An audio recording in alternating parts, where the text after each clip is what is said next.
I'm now joined by John Cavalage, a senior editor for outcome modelling analysis at Issue Insight. John, thank you so much for joining us. So the day has arrived and Donald Trump has told reporters that something is going to come of his meeting with Vladimir Putin. And my question, John, is he right to be so optimistic? Well, today there are a number of constituencies. There's a group that never wanted this gathering to take place. There's another group that hopes that both President Putin and President Trump's aircraft run out of fuel and they have to turn around. And then there's a third group that wants the event to take place, wants President Trump to not hear what he wants to hear and dramatically walk out of the meeting, get back on Air Force One and return to Washington.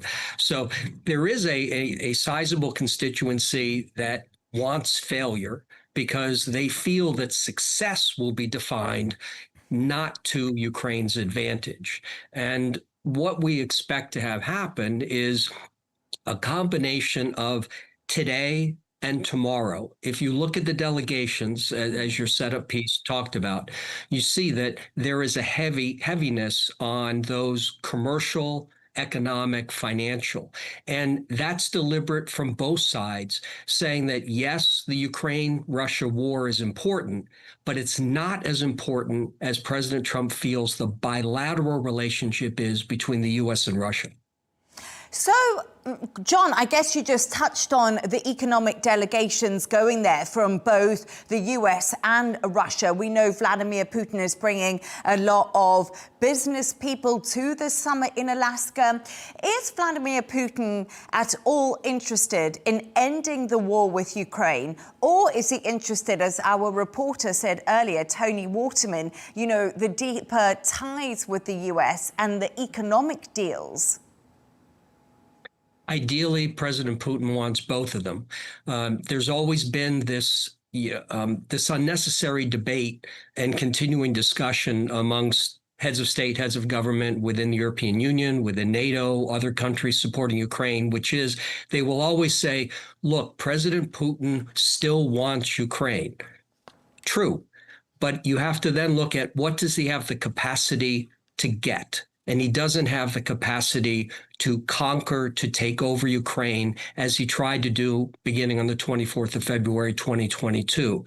And so he is looking at the U.S. relationship as very important. However, ending in some way what's happening in Ukraine is incredibly important to him, because that is weighing on their economy. The economy is not crashing, as some analysts and pundits and politicians would like to say. It's in a sort of a slow burn, but it still has a lot of capacity. The Russian Federation economy has the capacity to inflict a lot of damage on Ukraine.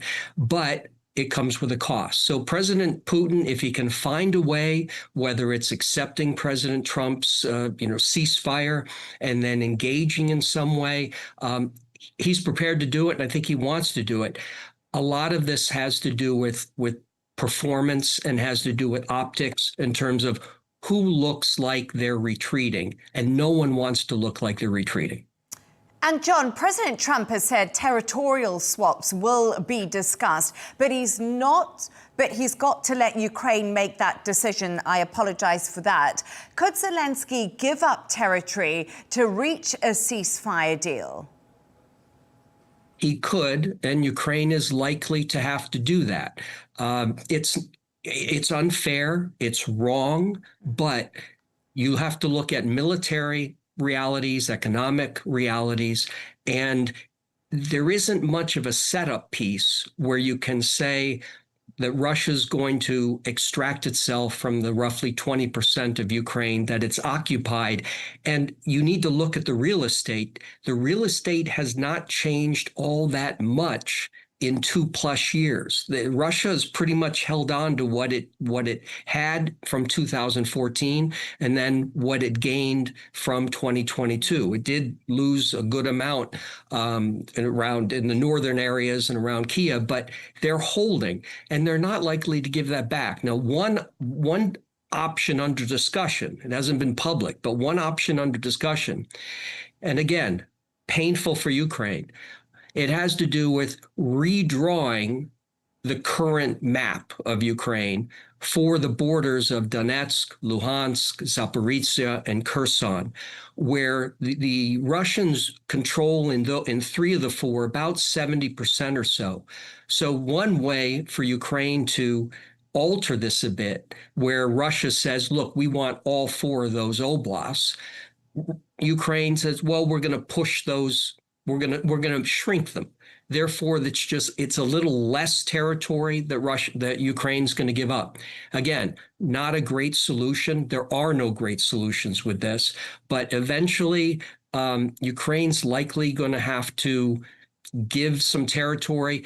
We're now into what had been a war of real estate. It's now a war of semantics, whether it's refusal to recognize, de jure, temporary, whatever the case is going to be. But where Ukraine is getting pushed to is sign whatever you need to sign and just stop the killing.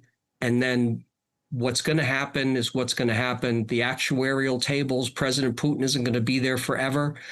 President Zelensky's not going to be there forever. President Trump's not going to be there forever. So sign what you need to sign, because a peace treaty between the two countries is going to take decades, if it ever. John, can I just ask you a question extremely quickly, just because we are short on time?